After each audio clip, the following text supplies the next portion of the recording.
أما بعد أعوذ بالله السميع العليم من الشيطان اللعين الرجيم بسم الله الرحمن الرحيم والضحى والليل إذا سجى صدق الله العظيم وصدق رسوله النبي الكريم الأمين إن الله وملائكته يصلون على النبي يا أيها الذين آمنوا صلوا عليه وسلموا تسليما اللهم صل على سيدنا ومولانا محمد وعلى آل سيدنا ومولانا محمد وبارك وسلم عليه.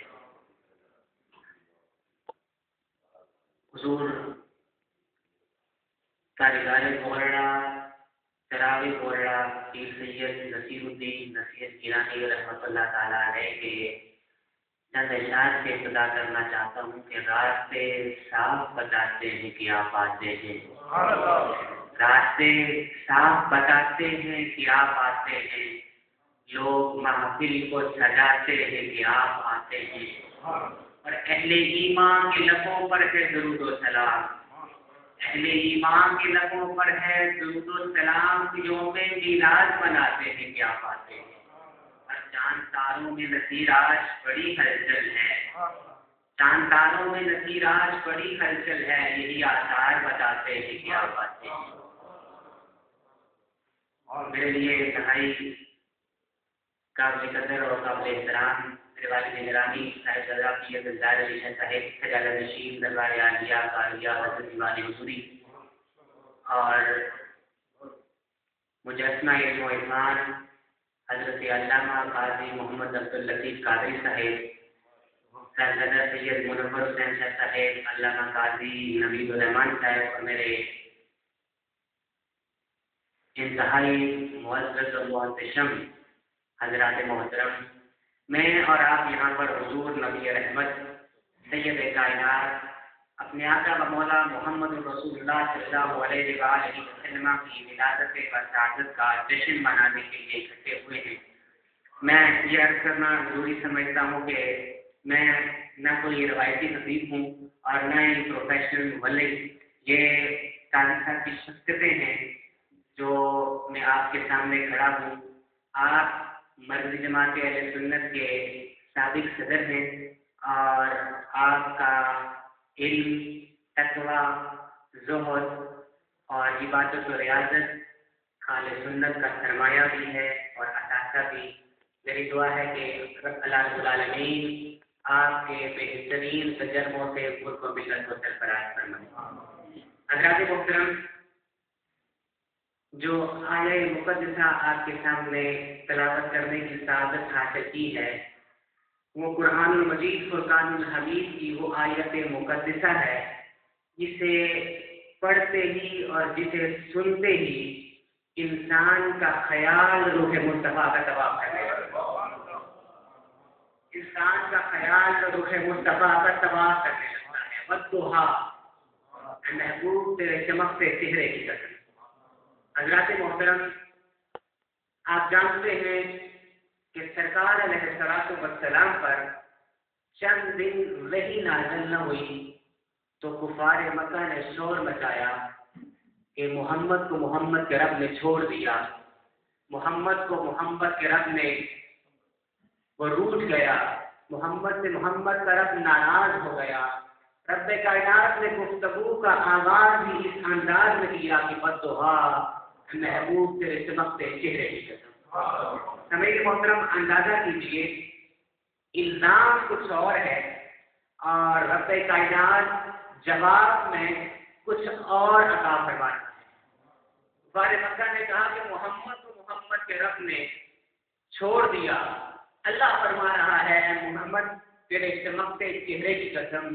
مولا یہ عجیب ماجرا ہے، کفار مکہ کا الزام کچھ اور ہے، تو جواب کچھ اور عطا فرما رہا ہے. رب کائنات نے کہا والضحیٰ، اے محبوب تیرے چمکتے چہرے کی قسم، تیرے دشمنوں کے الزام کا جواب تو بعد میں دوں گا، پہلے تیرے جمال کی تعریف تو کر دو. میں آسان کے جملے میں کہوں تو رب کائنات نے کہا اے محمد تیرے دشمنوں کی مذمت بعد میں کروں گا، پہلے حسن و جمال کا قصیدہ تو پڑھ بدوہا اے محبوب تیرے چمکتے چہرے کی قسم واللیل اذا سجا تیری زلفیں عنبری کی قسم ما ودعک ربک وما قلی. اور پھر تیسری آیت میں جا کر رب کائنات نے اس کا جواب دیا کہ ہم نہ تجھ سے ناراض ہوئے ہیں، نہ تجھے چھوڑا ہے اور نہ ہی تجھ سے روٹھے ہیں. حضرات محترم، اللہ رب العالمین نے دیکھیں حضور علیہ السلام کے حسن و جمال کی بات کی، اور یہاں پر مفسرین نے والضحیٰ سے دن بھی اور واللیل سے رات کا معنی بھی لیا ہے. لیکن آپ یہ جانتے ہیں کہ میلاد کی یہ گھڑیاں ہیں، اور سرکار علیہ السلام کی ولادت باسعادت سے قبل دن کی یہ خواہش تھی کہ حضور میرے دامن میں تشریف لائیں، اور رات کی یہ خواہش تھی کہ سرکار میرے دامن میں تشریف لائیں. رب کائنات کا انصاف دیکھو کہ سرکار علیہ السلام اس وقت تشریف لائے جب رات جا رہی تھی اور دن آ رہا. یہ انصاف تھا.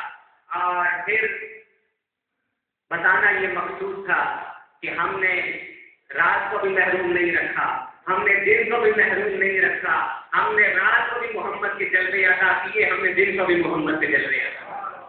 اور یہ مبالغہ نہیں ہے، حضرت حسان بن ثابت نے بھی یہی کہا تھا الصبح بدا من طلعته واللیل لجا من باقرته. آپ نے فرمایا کہ حضور علیہ السلام کی پیشانی سے نور نکلا تو وہ دن بن گیا، اور سرکار علیہ السلام کی زلفیں کھلی تو اس کی شکل رات بن گئی. گویا یہ بتانا مقصود تھا کہ دن کو بھی سرکار کی بدوہا کے چہرے کی خیرات ملی ہے، اور رات کو بھی میرے آقا و مولا محمد الرسول اللہ کی زلفوں کی خیرات ملی ہے. بتانا یہ مقصود تھا کہ دن اور رات سرکار علیہ السلام کی شوکت اقدس کے حیث یافتہ ہیں. لوگوں تم اپنے دن اور رات کو سنوارنا چاہتے ہو تو مدینے والے سے اپنے تعلق کو مضبوط کرو. والضحیٰ واللیل اذا سجا، اے محبوب تیرے چمکتے چہرے کی قسم. حضرات محترم، میں اگر کسی کے بارے میں کہوں کہ فلاں شخص بڑا حسین ہے، بڑا جمیل ہے، تو میرے کہنے نہ کہنے کی کیا حیثیت ہے؟ کیونکہ میں چند لوگوں کو جانتا ہوں. کوئی یہ کہے کہ فلاں شہر میں رہنے والا فلاں شخص بڑا خوبصورت ہے، تو اس کے کہنے نہ کہنے کی کیا حیثیت ہے؟ وہ چند لوگوں کو جانتا ہوگا، سینکڑوں کو جانتا ہوگا، ہزاروں کو جانتا ہوگا، یا زیادہ سے زیادہ لاکھوں کو جانتا ہوگا. لیکن بدوہا یہ کہنے والا کون ہے؟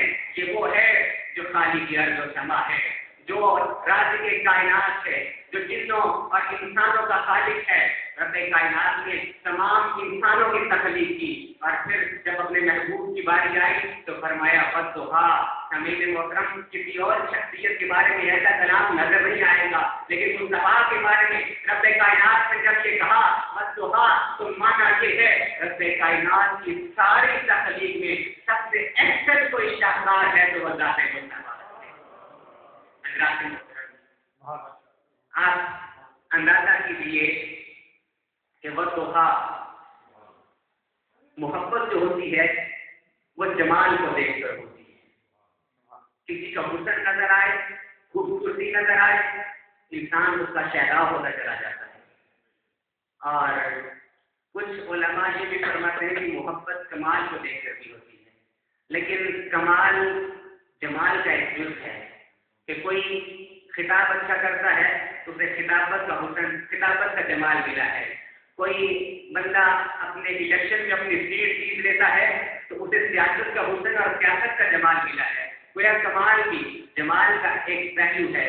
حضرات محترم، رب کائنات نے کہا لوگوں میں ساری تخلیق میں ساری انسانیت کا خالق ہوں. والضحیٰ، لوگ تمہارے ہاں محبت جمال کو دیکھ کے ہوتی ہے تو سنو، میں نے جب کہہ دیا کہ والضحیٰ معنی یہ ہے اس کائنات میں مصطفیٰ جیسا کوئی ہے ہی نہیں. اب محبت اگر جمال کو دیکھ کر ہوتی ہے تو یہ بھی سن لو کہ میں خالق کائنات اس کا اعلان کر رہا ہوں، تمہاری محبتوں کا سب سے زیادہ حقدار اگر کوئی ہے تو وہ مدینے والا رسول ہے. اب جو لوگ یہ کہتے ہیں کہ محبت کمال کو دیکھ کر بھی ہوتی ہے تو مصطفیٰ نے جمال کی بات کی سرکار کی کمال کی مصطفیٰ کی کمال کی بات نہیں کی تو رب کائنات نے کہا بدوہا لوگوں اس کے نوری مکھڑے کو دیکھو، اس کا چہرہ اتنا حسین ہے، اس کے وجود میں نے کتنی برکتیں رکھی۔ حضرات محترم، اللہ رب العالمین نے حضور علیہ السلام کے حسن و جمال کی بات کر کے انسانیت کو تلقین کی کہ لوگوں اس کا چہرہ بدوہا ہے، اس کی زلفیں عنبری ہیں، واللیل اذا سجا کی شان کا مالک ہے، اس نوری مکھڑے اور اس سیاہ زلفوں والے رسول سے محبت کرو۔ حضرات محترم، جو تعلق ہوتا ہے اس کے 3 معیار ہوتے ہیں۔ ایک تعلق اعتقادی ہے، اور تعلق اعتقادی وہ ہوتا ہے کہ زبان سے آپ تصدیق کریں اور دل سے سچا جانیں اور اللہ رب العالمین کے محبوب کائنات کی اطاعت کریں۔ اور جب یہ تعلق اپنے کمال کو پہنچتا ہے تو یہ تعلق حبی کی شکل اختیار کر لیتا ہے، اور تعلق حبی یہ ہوتا ہے کہ آپ حضور کی اطاعت بھی کریں، سرکار کی تعظیم بھی بچا لائیں۔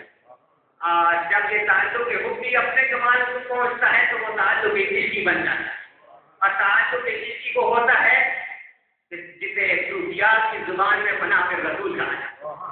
حضرات محترم، آج ہم میلاد کی اس محفل میں شریک ہیں، ہمیں یہ سوچنا ہے کہ سرکار علیہ السلام سے ہمارا تعلق کس انداز میں ہے، کہ ہمارا تعلق سرکار سے تعلق اعتقادی بھی ہے کہ ہم حضور نبی رحمت کی اطاعت بجا لاتے ہیں۔ حضرات محترم، اگر یہ ہوتا تو ہماری مسجد ویران کی ہوتی، ہمارے مدارس انسان کیوں ہوتے، ہمارے ممالک کی حالت افسر کیوں ہوتی، ہمارے یہاں بدعنوانی کیوں ہوتی، جھوٹ کیوں ہوتا، چوری کیوں ہوتی، ڈاکہ ڈھڑی کیوں ہوتی۔ یہ اس بات کی دلیل ہے کہ ہمارا تعلق اپنے آقا و مولا محمد رسول اللہ سے کمزور ہے۔ لیکن سامعین محترم، میلاد کے اجتماعات میں خصوصاً صحابہ کا ذکر کیا جاتا ہے۔ صحابہ تو وہ ہیں جن کا تعلق سرکار علیہ السلام کے تعلق کے اعتقادی نہیں تھا، تعلق حبی نہیں تھا، بلکہ تعلق عشقی تھا۔ وہ اس انداز میں سرکار سے محبت کرتے تھے کہ ان کا اوڑھنا بچھونا سرکار علیہ السلام کی ذات ہوا۔ حضرات محترم، مشہور روایت ہے، ہم بچپن سے سنتے آئے، پڑھتے آئے، آپ جانتے ہیں کہ غزوہ احد میں جب سرکار علیہ السلام کی شہادت کی خبر عام ہو گئی تو مدینے میں کوہرام مچ گیا، اور جب صحابہ کا لشکر واپس آ رہا تھا تو آپ جانتے ہیں کہ ان میں قبیلہ بنی دینار کی ایک ایسی عورت کی تھی صحابیہ کہ جو سرکار علیہ السلام کے بارے میں پوچھتی تھی، اور صحابہ تشریف لائے، اس نے پوچھا حضور کا بتاؤ، حضور کی شخصیت، حضور کا حال، حضور کی کیفیت۔ بتانے والے نے بتایا میں تیرا باپ شہید ہو گیا۔ اس نے کہا میں اپنے باپ کا کب پوچھتی ہوں، مجھے تو میرے مصطفیٰ کا بتاؤ۔ حضرات محترم، باقی آپ سب نے سن رکھا ہے، لیکن آپ اس تعلق کی بنیاد دیکھیے، اس تعلق کی حقیقت دیکھیے کہ وہ اپنے باپ کا نہیں پوچھ رہی، کہا میں تیرا باپ شہید ہو گیا، اور میں مجھے تو میرے مصطفیٰ کی خبر دو۔ 10 قدم آگے گزری، آگے آنے والے صحابی نے کہا بھائی تیرا بھائی بھی شہید ہو گیا۔ اس نے کہا میں نے اپنے بھائی کا سب پوچھا، اپنے میرے مصطفیٰ کا بتاؤ۔ اور پھر اس مائی کو یہ خبر بھی ملی کہ تیرا شوہر بھی شہید ہو گیا، لیکن اس نے پھر بھی مصطفیٰ کا پوچھا۔ لیکن سامعین محترم، آپ نے اس تعلق کے کسی کا اندازہ کیا کہ باپ شہید ہو گیا، بھائی شہید ہو گیا، خاوند شہید ہو گیا، لیکن وہ رسول کائنات کے بارے میں دریافت کرتی ہے۔ مانا یہ ہے کہ اس کا تعلق جو مصطفیٰ سے تھا وہ باپ کے تعلق سے زیادہ مضبوط تھا، اس کا تعلق اپنے رسول سے بھائی کے تعلق سے زیادہ مضبوط تھا، اس کا تعلق مصطفیٰ سے اپنے شوہر کے تعلق سے زیادہ مضبوط تھا۔ میں یہ نہیں کہتا کہ وہ باپ سے محبت نہیں کرتی تھی، میں یہ نہیں کہتا کہ وہ بھائی سے محبت نہیں کرتی تھی، میں یہ نہیں کہتا کہ وہ اپنے خاوند سے محبت نہیں کرتی تھی، یقیناً کرتی تھی، لیکن ان محبتوں میں جو محبت عروج پر تھی، جو بلندی پر تھی، جو کلائمیکس پر تھی، وہ ذات رسول کائنات ہے۔ سامعین محترم، باپ، شوہر اور بھائی کی شہادت کی خبر ملتے ملتے وہ پھر بھی مصطفیٰ کا پوچھتی ہے، اور جب سرکار علیہ السلام کا بددعا کا بکرا نظر آتا ہے تو وہ ایک جملہ کہتی ہے، یا رسول اللہ صلی اللہ علیہ وآلہ وسلم، اگر آپ سلامت ہیں، اگر آپ کا ساتھ ہے، اگر آپ کی معیشت اور سنگت ہے تو کائنات کی ساری مصیبتیں ساری مصیبتیں حضرات محترم،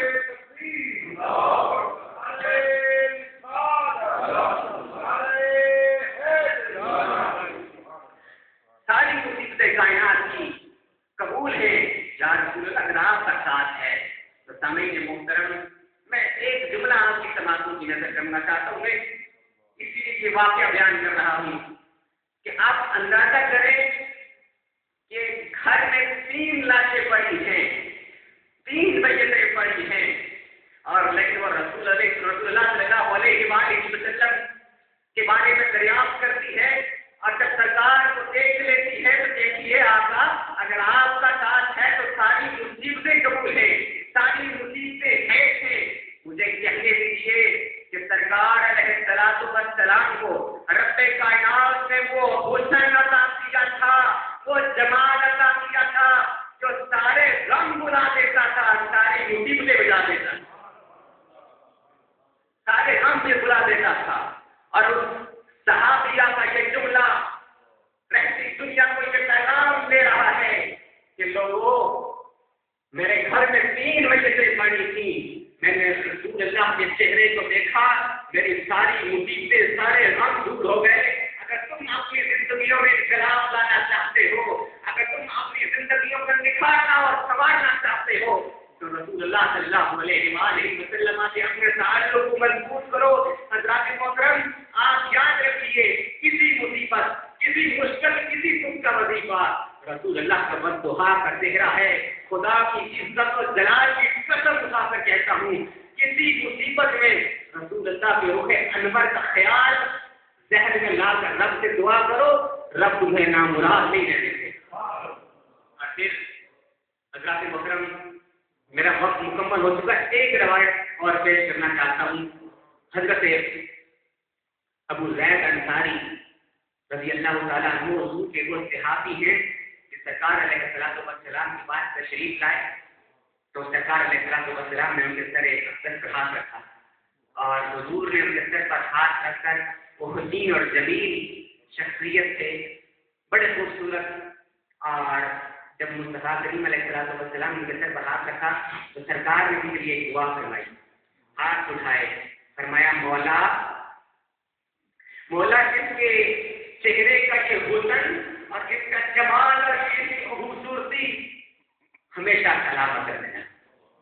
کیا عالم ہوگا اس صحابی کا اس کے بارے میں، اس کا محبوب رب سے یہ دعا کر رہا ہے، مولا اس کے حسن کو خدا سلامت رکھنا۔ سامعین محترم، روایات میں آتا ہے کہ رسول اللہ صلی اللہ علیہ وآلہ وسلم اس دعا کی برکت سے آپ نے 100 سے زیادہ سال عمر پائی، اور اتنی عمر کے باوجود ان کے چہرے پر جھریاں بھی نہیں پڑی تھی، اور ان کی ریش مبارک کا ایک بال ٹکڑے نہیں ہوا۔ اللہ اکبر۔ میں یہ کہہ رہا ہوں کہ سرکار تو ہے ہی حسین جمیل، لیکن جو حضور کی نوکری کیا کرتا ہے رب کائنات کے محبوب کی بارگاہ اقدس سے، رب کائنات اسے بھی حسن کی جوانی عطا فرما دے۔ اگر آپ مشکلوں کو اور مصیبتوں کو اپنے گھر سے اور اپنے وجود سے اور اپنی ذات سے اور اپنی اولاد سے اور اپنی نسلوں سے دور رکھنا چاہتے ہیں تو اس کا وظیفہ یہی ہے کہ اپنے تعلق کو اپنے رسول سے مضبوط کرو۔ یہی ہمارا اثاثہ ہے اور یہی ہمارا سرمایہ ہے۔ وما علینا الا البلاغ۔